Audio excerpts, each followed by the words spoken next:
Everyone, and welcome back to the channel. My name is Art Burns, and I coach people, I help people, I counsel people in getting in touch with their spirituality in the service of gaining emotional well-being. Now, I talk about what that means in other videos, and I'll talk about it in more videos moving forward, but today I want to talk about something very specific. And what I want to talk about today is purpose. I want to talk about what it means to have, what the sense of purpose itself means, what it means to have purpose in our lives, what it means to not have purpose in our lives, and finally, and most importantly perhaps, how we can cultivate a sense of purpose in our lives. All right, so let's get started. Now, as many of you know, I am an avid fan of the good old Grateful Dead, and just the other day, one of the founding members of the Dead passed away. He was 70-something years old. He was sick, and we wish him well, and then he's left a little hole in our heart, a little lightning bolt-shaped hole in our heart, just as the other members of the Dead who have passed before him.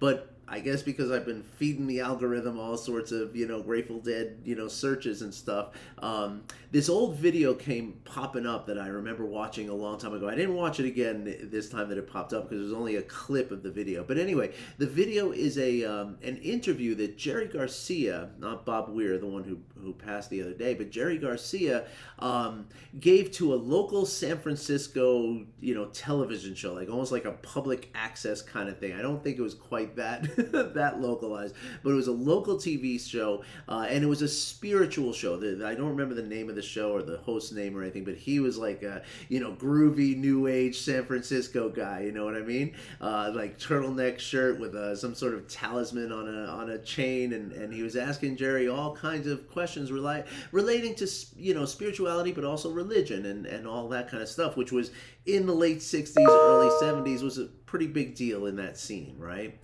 And so anyway, he asked Jerry a question during this interview that I want to bring up. And that is that he said, Jerry, people have said that you refer to music as your yoga. Can you talk about that?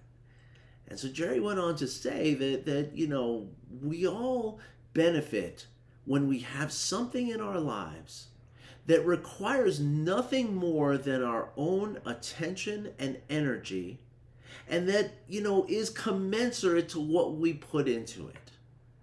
He went on to say that this thing becomes our center. It becomes the thing to which we can return. Because here's the thing, folks, and I, first of all, could not agree more with what Jerry was saying there, right?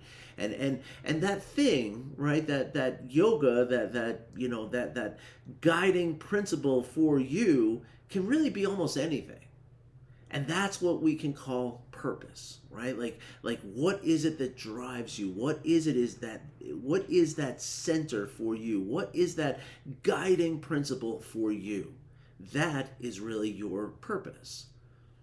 Now, it's really important to sort of recognize that there's the purpose and then there's the outcome. Those are two different things, okay? Because the outcome might require a lot of other factors to be involved. As Jerry was saying, that this thing that he's talking about is something that doesn't require anything except the time and effort and energy you put into it and the attention that you give to it.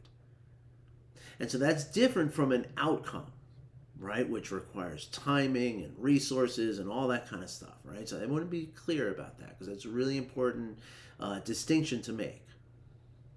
So when we talk about this thing, this thing that is the center for us, the thing that drives us, the purpose, the why, a lot of people will call it that. Like, what is your why is something you hear, especially in the world of marketing. They all talk about that. Because that's what's the most effective form of marketing, is when you lead with that, this is why I'm doing what I do, now do you want to buy it? Because you're going to resonate with that why, right? You're going to resonate with the values of why they're doing what they're doing. Okay?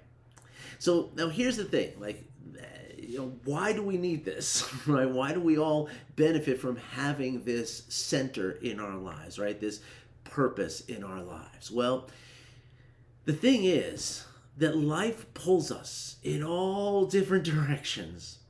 No matter what you do for a living, no matter where you live, no matter what your social economic status is, no matter what your familial status, your marital status, no matter any of that, life pulls us all in all different directions.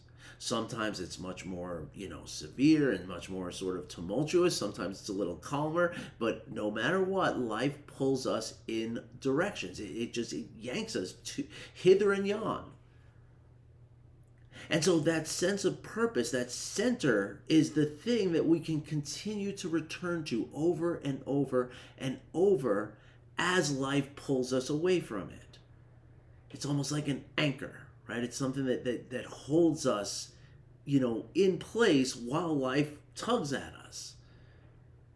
Now, another really important aspect of this, and another really important reason why, it's so beneficial to have this sense of purpose, right, or a purpose in your life, is that without it, right, without some center, without some anchor, without some grounding for all of us, we're going to feel a sense of emptiness. There's going to be a void there, and we're going to try to fill that emptiness.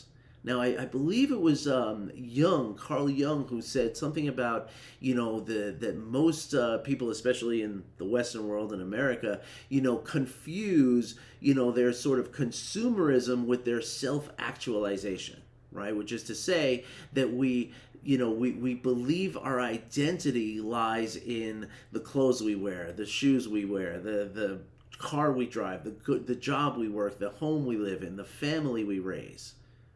But that's not the true you. That's not self-actualization. That's just identification with material things, which is the opposite of spirituality, right? And so again, why is that important? Okay, it's not just some woo-woo like, oh, we're I can sit here and smell my own farts because I'm a spiritual person. I'm not all wrapped up in that material stuff. It's not about that at all, folks. The reason I'm talking about this and the reason why this is so important is because without that center, as I said, that whole, that thing, or the reason why people, over-identify with their material belongings is because they're trying to find that purpose.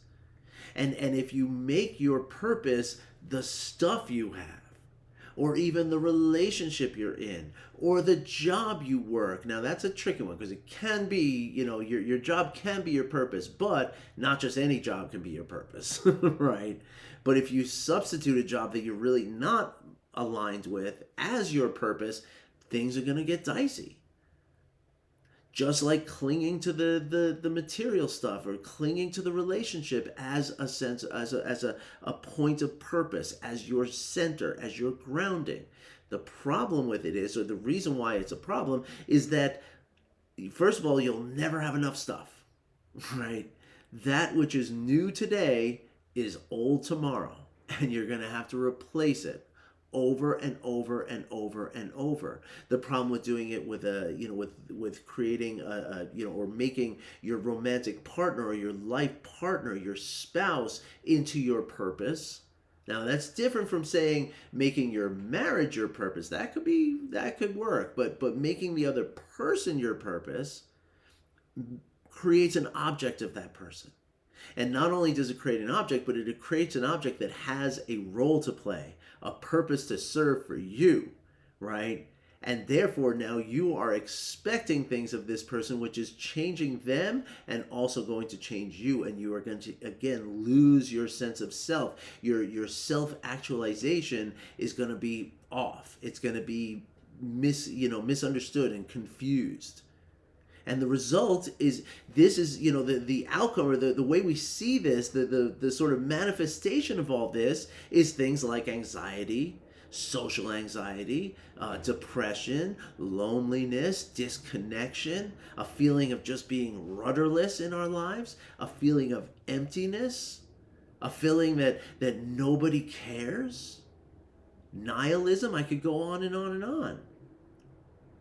And it all starts with that purpose, that having that thing in your life that is just for you and just based on your involvement in it for yourself. Now, again, that purpose can become something that's benevolent to everybody else, right? It can become something like if your purpose is, brain surgery, for instance. Yes, you're going to save lives through that purpose, right? But your purpose can be anything. Your purpose can be just to make nice drawings. Your purpose can be to play a guitar, and not very well. I don't play it well at all, but but part of my purpose is to be present with myself, and music helps me do that. Your purpose can really be anything at all. Your purpose can even be self-awareness. Your purpose can be the quest to know yourself. Now, here's the other thing. You don't have to just have one purpose, right? Because as you become more self-aware, you are going to become more aligned with those things that turn into your purpose. You're going to find those things. And in that way, your purpose is going to reach out and introduce itself to you. You're not going to have to go find anything. It all starts with just being present and being grounded within ourselves. And this is a skill. This is not something that you're either born with or not born with, or it's randomly chosen or something like that. This is something that you can develop as a skill.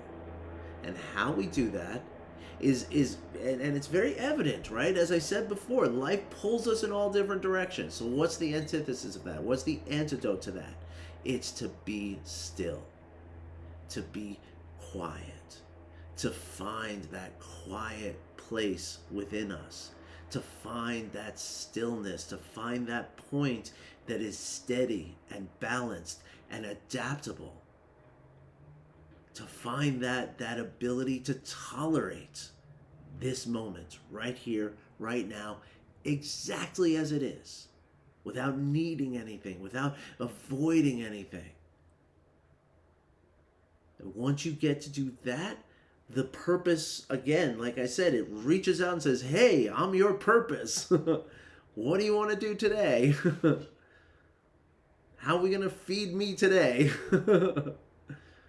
But the other thing that to also remember is that not only do you not only have to just have one purpose, your purpose can be an evolving and will be an evolving, developing thing. It's not going to remain static necessarily. Yes, somebody like Jerry Garcia happened to find the one thing, and but who knows, maybe he would have done the same thing if he was a painter or whatever, but he found that thing where, and you have to understand, Jerry Garcia was very well known for being the guy, like even as a teenager, he was practicing his guitar like 8 hours a day, 10, 12 hours a day. He was always practicing. There's been plenty of people who have said on the record, nobody practiced more than Jerry. And so that's the thing. It's like it's he found that thing that he was just happy to do just that for the rest of his life. But look where it brought him. And look at the life that he lived because of it. Now, I'm not saying that we're all going to become rock stars, right? But I'm saying that whatever is in store for you, whatever the thing is that is success for you, is gonna come along with this purpose, this yoga, this center, this grounding, this anchor. And without that, without any of that by any of those names, success becomes harder. Success becomes shallower. Success becomes more material. Success becomes less happy. Success, even of itself, can become a source of suffering. As the author Chuck Palahniuk, I think his last name is, the author of Fight Club, right? He wrote in the character Tyler Durden said that the things we own wind up owning us. The things we own wind up owning us.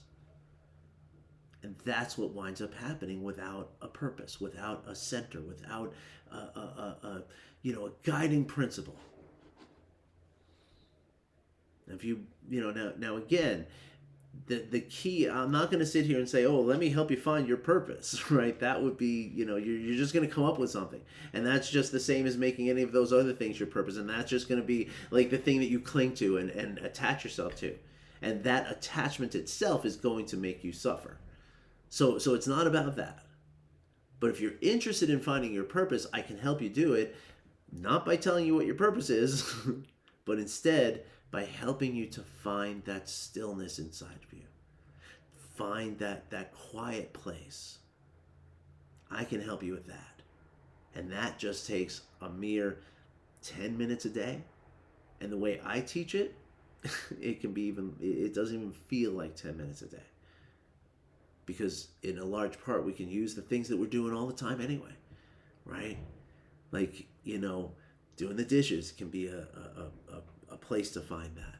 Folding laundry, washing our face, taking a shower, eating, cooking, cleaning, driving, talking to someone, making love. Any of these acts and things we do in our lives can be a way to find that place inside of us. That place that is nobody else knows it but us. That place that is truly still and truly quiet and truly the most authentic, right? All of us have it in there, and I can help you find yours. So if you're interested in that, drop a line, all right? I'm planning to do some lives here and some Q&As and stuff like that, so there'll be those kind of resources too. And I also have some free resources if you're interested. I have a guided meditation I do every single Tuesday evening, and it's fantastic, and people love it, and you're invited. Everyone's invited, so you are invited. And if you'd like to join us, just drop a comment below, all right? And let me know. And please, hit the like, do the join, do the subscription, notifications, and all that stuff. It definitely does help the algorithm. And I should have mentioned that in the beginning of the video, but hopefully whoever's still watching, go ahead and do that stuff. Thanks. I appreciate you. All right, everybody. I will be back soon. I'm going to do maybe like one of these a week from now on. I know I used to. Those of you who know me from back in the day know that I did these every single day, and we've kind of tried to back off of that kind of cadence for a number of reasons. Not the least of which is sustainability. so you'll expect to hear from me about a week from now. All right? Thanks very much. But again, if anybody has any questions or you want information or you want to talk about this, all you got to do is either send a comment below or drop a comment below or send me an email. Send me an email at art@artburnscoaching.com. All right? I wish you all well. Take care.